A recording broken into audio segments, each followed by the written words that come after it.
Welcome everyone to Chatting with the Experts TV show, hosted by me, Paula Okone, in which I speak with women from Africa and the Caribbean who continue living in Africa and the Caribbean, and those like me who are now in the diaspora.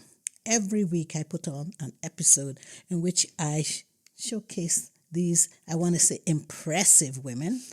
And at the end of the show, I am inspired, and I know my listeners and viewers are also inspired, empowered, and educated from what these women talk about, what they share with us. I was a podcaster since 2012, but only got the courage to start off in 2014, and now 2024, I am the host of a TV show. I don't want to just say I'm honored, I want to say I am blessed. My guest today is Mrs. Adeyinka Adefope, and I'm hoping I'm saying it right. And I had a good laugh over the pronunciation. And she and I met in December of 2023, and we just hit it off. And I thought, what better way to share this person than to invite her over to be a guest on my show. And when she said yes, I was thrilled. I'll tell you a little bit about her, and then I'll let her continue because her bio was so impressive. I was like, where do I start? So I'll tell you a little bit about her. She's laughing. She runs a research, I have to read this because it's so long. She runs a research and learning consultancy outfitted and designed to harness resources and resource persons from the social and education sectors. She is passionate about inculcating life-changing values into young people and believes in nurturing the total man and woman, the future of the child, and by extension, the nation. You see why I like her? She's also a Bible-believing Christian. And when I say also, that means I also am a Bible-believing Christian and is married and blessed with 2 wonderful children. I've met one of them, and he impressed me so much that when I met him and I saw her with him, I was like, who's this young lady? He said, that's my mom. And that's how we met. Nice. So welcome to Chatting with the Experts. Thank you for having me. Absolutely. It's a pleasure. Oh boy, she is delightful. I really have enjoyed speaking with her off camera. And now we have so many things to talk about. So many things. As I said, I just told you a little bit about her. Why don't you continue where I left off? Okay. Where learning and education is concerned, I began to delve into children learning ability. Mm-hmm. And I found out that a lot of times we think some children are not intelligent enough, whereas it's because we're not teaching them the way they can learn. And I don't think anything I'm saying is new, but I found out that if I tried to understand the child and how he learns, or if I try to understand me and how I learned, then I might get a glimpse into the heart of the child and how he learns so that I can teach him in the way that he will learn and he will excel. So the first thing I learned, because I think my first job after I graduated was as a teacher, and I didn't want to teach. But then I got into this school and I fell in love with the children. And so I stayed on for as long as I could. And I found out that I could teach them and help them to excel. And they did. And because they did, I stayed back. And that was how that passion was drawn. And I found I could talk to them, I could teach them not just classroom things, but life in general, and get them to be better human beings, people that I'd love to know 30, 40 years after. That was how that passion grew. And then when I talk about the social aspect, I believe in community development. I've been involved in community development. That's maybe my area of, I would say, governance, delved into a bit of governance. Not that I've been a governor or anything, but I realize that when you engage with people in a community, you can find out a lot about them and you can help them see who they are, what they can do, And maybe talk to government. If you know any government, anybody, tell them that, this community needs this and that. That's just skirting around it. It's a lot deeper than that. But I know. that's the surface. And I've had that opportunity to engage with people from different communities in my area in Nigeria. Yeah. Love it. When I met you and I kept coming back to you, you said something to me and you touched on it, that you love children and you love helping children. You said especially finding out about the different ways that they can learn, because that also helps you to understand the way you learn. Can you expand on that? Because I look back to like my early years growing up, where we went through an academic system where it was book. If you did not know book, if you didn't pass, it was like the end of the world. Mm-hmm. But there were so many children who could not excel in that sort of environment. And I think that's part of what you're touching on. Yeah. Okay. Going to school, I found maths very difficult. And that was because I think when I got into Form 1, I went to school in the days of Form 1 to 5. Me too. So you're talking to someone who understands. Getting into Form 1, we were in for modern maths. That's what we did. I remember that. And I could flow with it because it was verbal. I could read it and understand it and apply whatever formula. And then I think when I got into Form 3, it was changed to traditional maths, and I could just never navigate that. And I couldn't understand it. I tried very hard, went to class, tried to work maths, 5 sums a day and everything, and it just didn't work.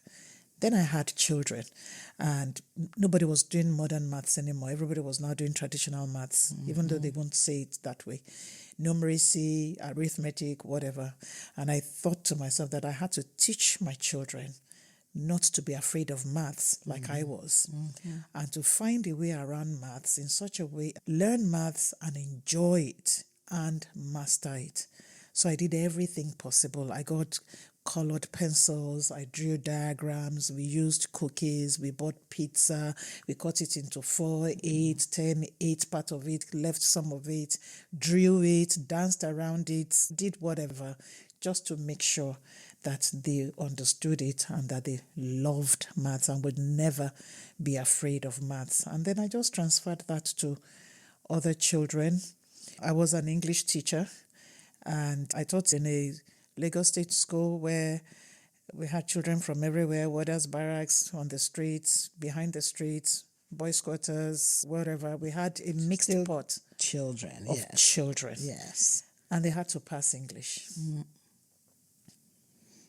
So I had to teach them to read, write, understand English. And then I found out that if they understood English properly, very well, they will do well in maths, in geography, in history, in every other subject. So for me, it was like a project. It was a challenge to ensure that these young children understood English properly. So I had 2 slogans in my head, not to them. Never call them dullard. Yes. Oh, never. Call, even if they didn't pass, if they got 0, they were not dullards. So I never called them dullards. And then I taught them never to laugh at each other. Oh my God. If anybody, where were you when I was going to school? So we had that rule. I had my rule, they had their rule. And so I never called them dullards, and they were never supposed to laugh at each other in class. It was up to me to correct a child that was wrong. So we had fun in the class. They had to speak English to me. And they had to speak English to me properly. And so we had this thing of, hello, good morning, how are you? I'm fine, and you too? I'm well, how is your day? Just go back and forth, and they'd laugh because they found it funny. But I didn't care. We just went on with our usual greeting, and they'll meet me on the way and say, good morning. I'll say, good morning, how are you? Fine. And then we just go on. And we had fun. And they passed. And they learned. And they learned. And those are some of the things that sometimes as teachers, or teachers who weren't aware, who didn't understand how to educate. They taught, but they didn't educate. Because that's what you did. You came down to the level. You made it fun. You made it interesting. I was enjoying myself. And you were enjoying yourself. I was having fun. They were having fun. I was having fun. So it wasn't a chore. It wasn't difficult for me. I didn't see it as a job. I went to school excited. They were too. And they were, they learned. And it's interesting you talked about math because I struggled with math too. And my mom got me a tutor. And she loved math. Oh. And that changed my whole perspective. I went on and I did a BSc in mathematics. Oh, wow. Because of her. Her, yeah. I call her Auntie Vida. She was like, I remember going to her house and she'd be excited. Hello, what did you learn in school? Oh, and I'd be like, you understand. This is how. And she just broke down the whole principles. Mm-hmm. When you know Pythagoras theory, everything she broke down. So that even when I have a friend, a very good friend, every time she thinks, you did mathematics when the both of us struggled together. No, that's what you did. Yeah. That's what God helped me to do. Amen. Yeah. So there's something else we talked about too when we met, wholesome parenting. What do you mean by that?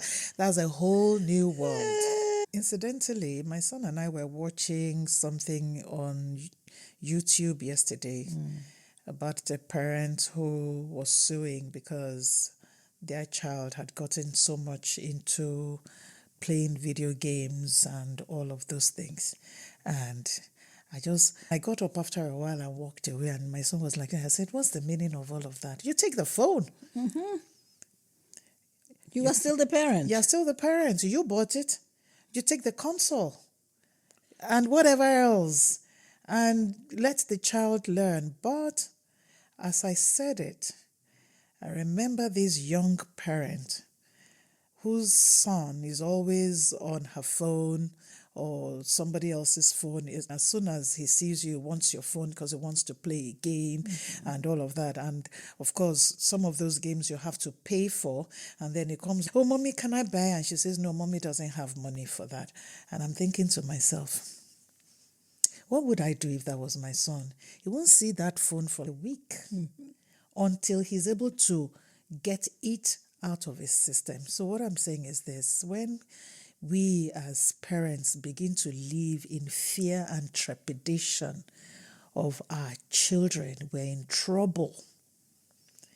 There should be no age where a parent is afraid of laying down the law where children are concerned. Like I believe and always say, because they are children, means they still need some form of guardians.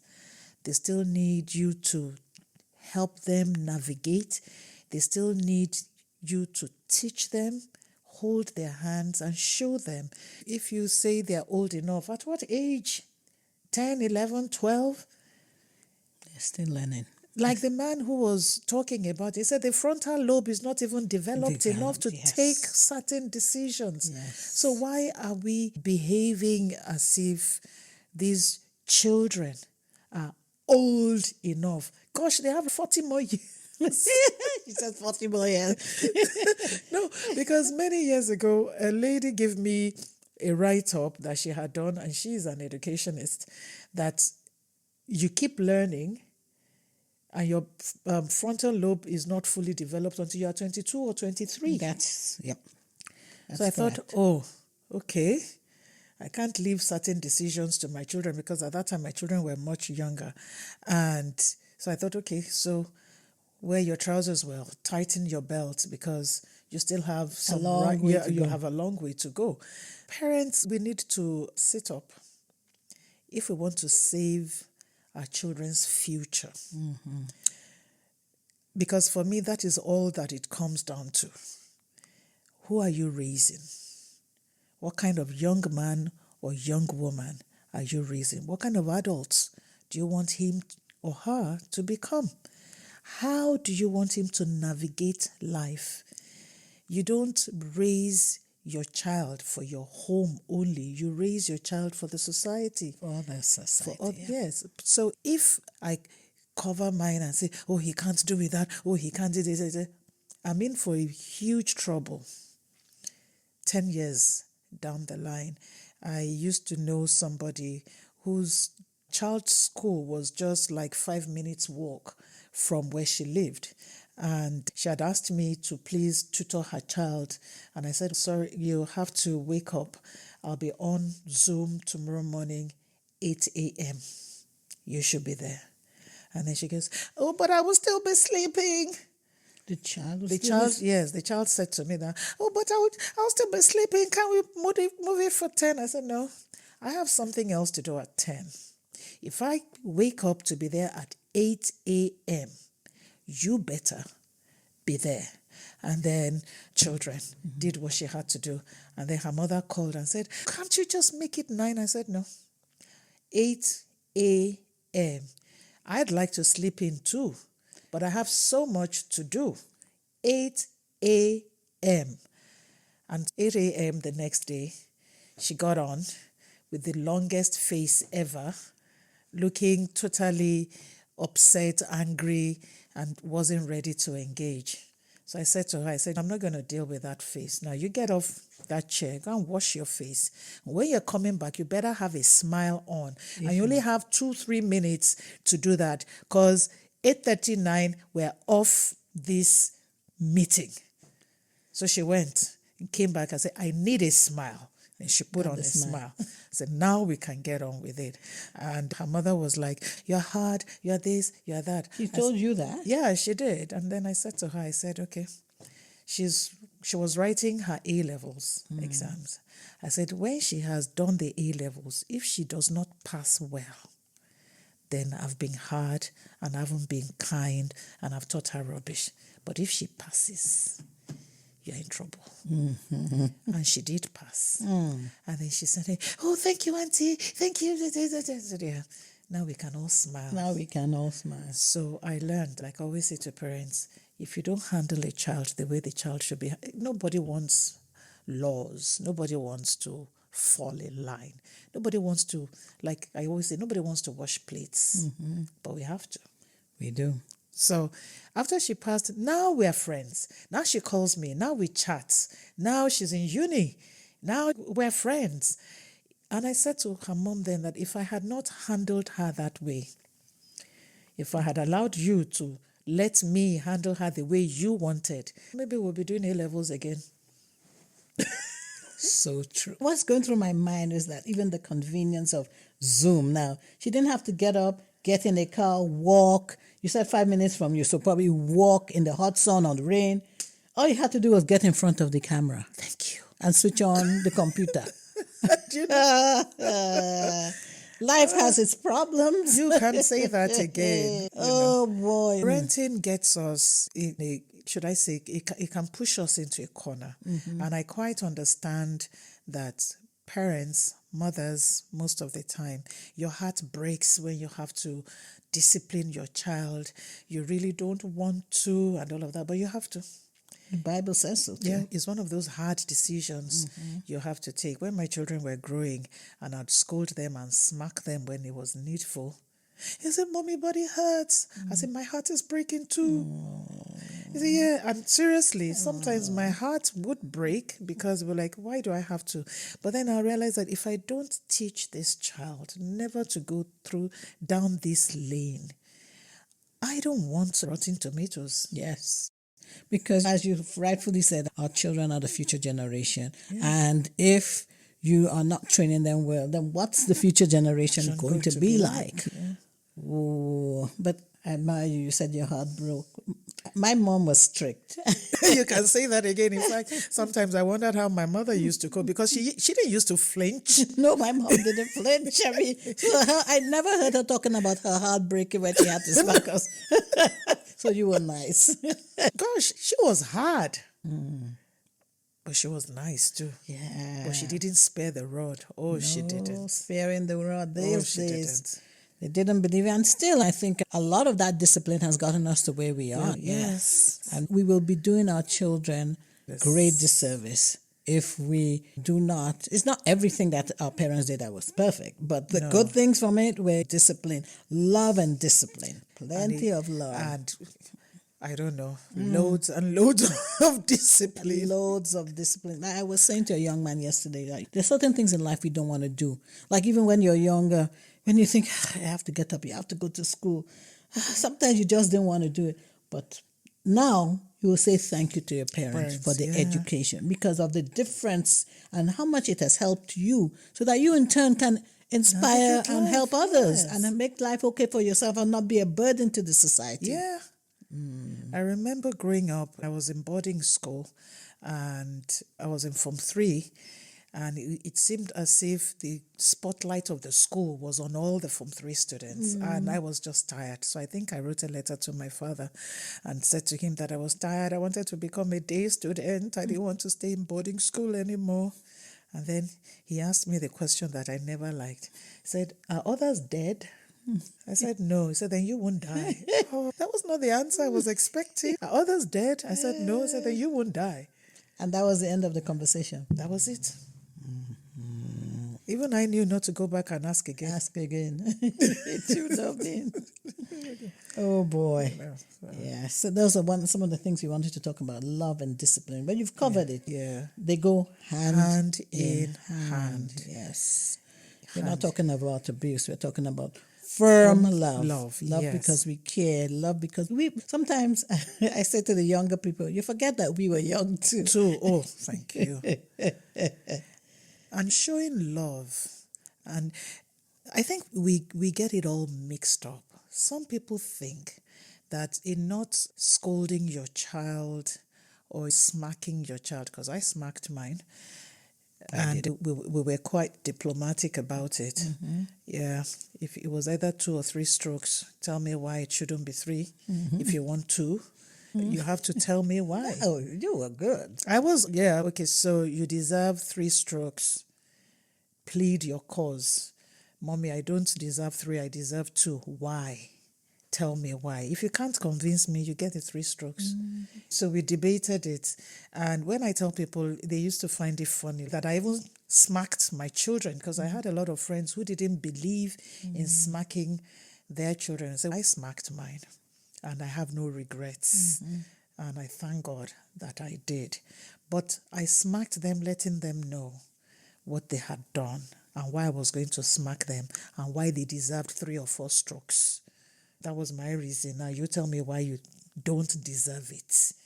And then it wasn't every time that we were diplomatic about it. Sometimes it was just the extra. Children just do things and just react out of love immediately. Immediate love. Immediate love. Immediately. But they got the message, and they're my friends. They've grown up now. I mean, as I say, I know her son. Delightful young man. That's why when I saw him with you, I was like, who is this young lady? He said, my mom. I was like, eh? So even when they were growing, we played together. We ran round together. I taught them all the tricks I had growing up. I taught them all the games I played growing up. Okay, so maybe in England they'll call it upscotch or whatever. We had our local names for it. We drew it on the ground. We did ten. Not 10. I taught them that too. Okay. I taught them in Nigeria. We called it sui. You threw the pebble and then you didn't step on the house. Okay, And, vaguely I remember that. Yeah, and then when I was in school, we used to do Chinese skipping. Oh, yes. In, out, Yes. over. I taught them all of that. I taught them to stand on one. We were friends. And I also knew I had to discipline them. So when we were not playing, when we were not working, they knew not to do. We knew each other. We just knew our boundaries.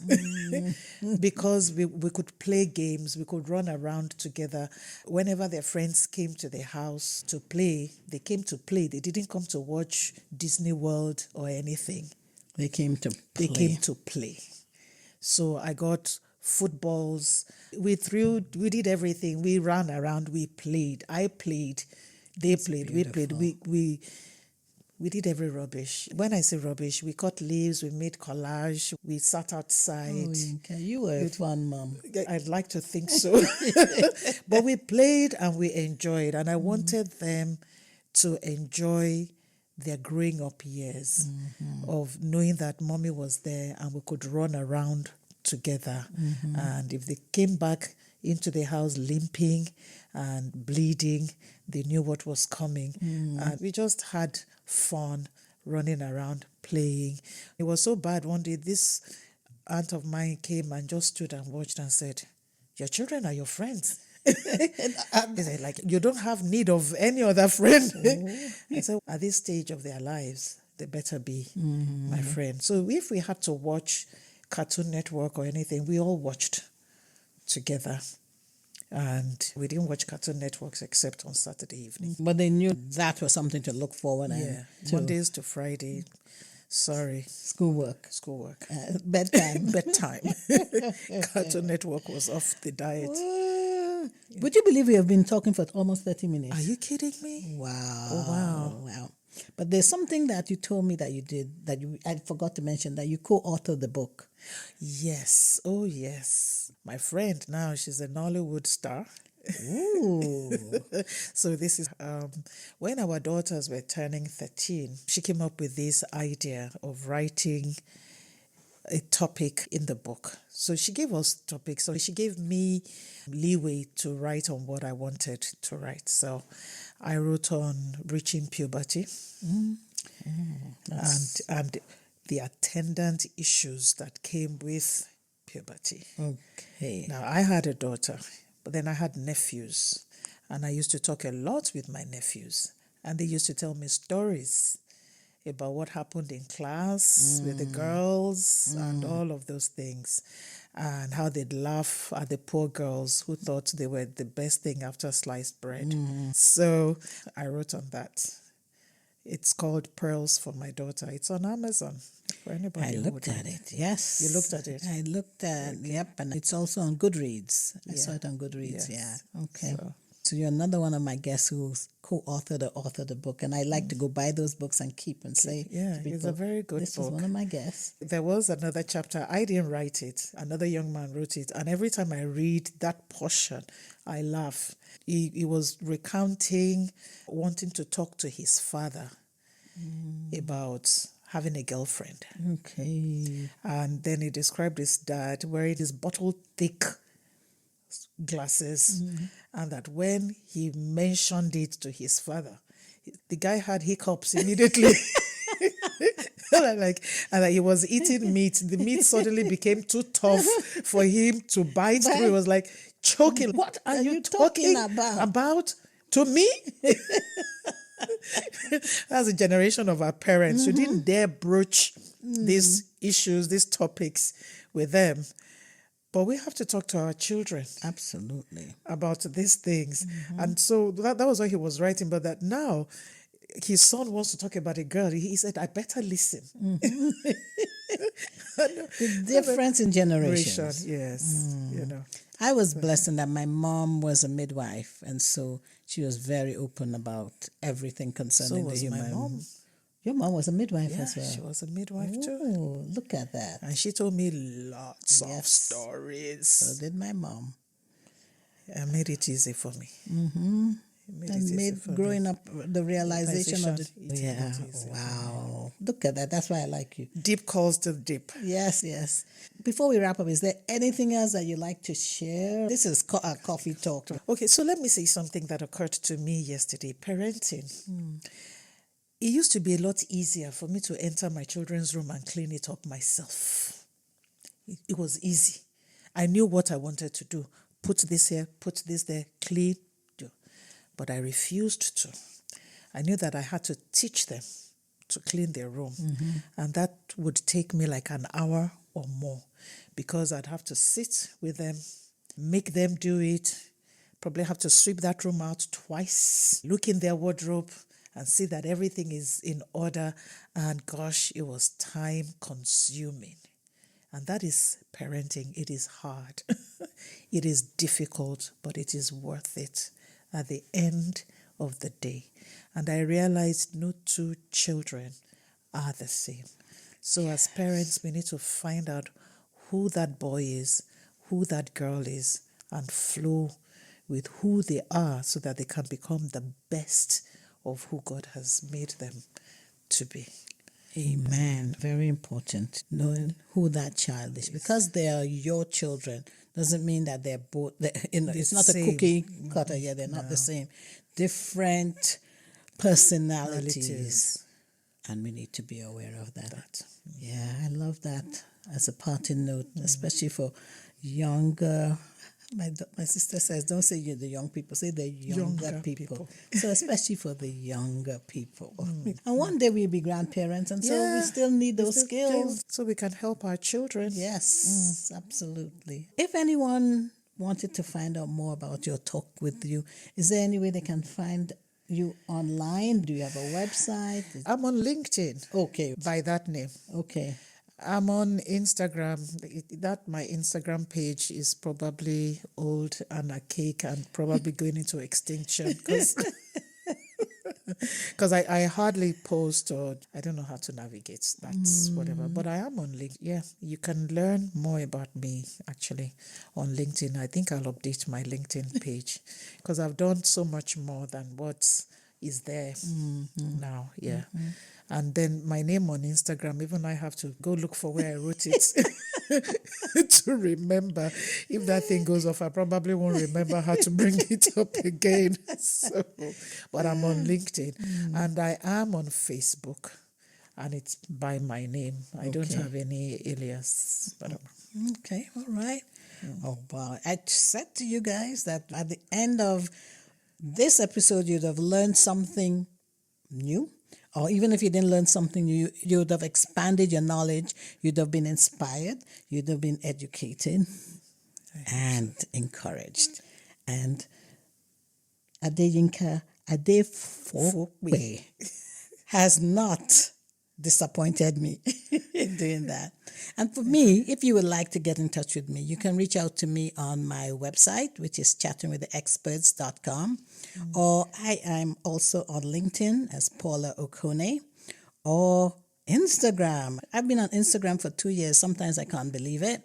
And my handle there is at chat_experts_podcast. Okay. And recently I got back on Facebook. Just search for Paula Okone and you'll find me there.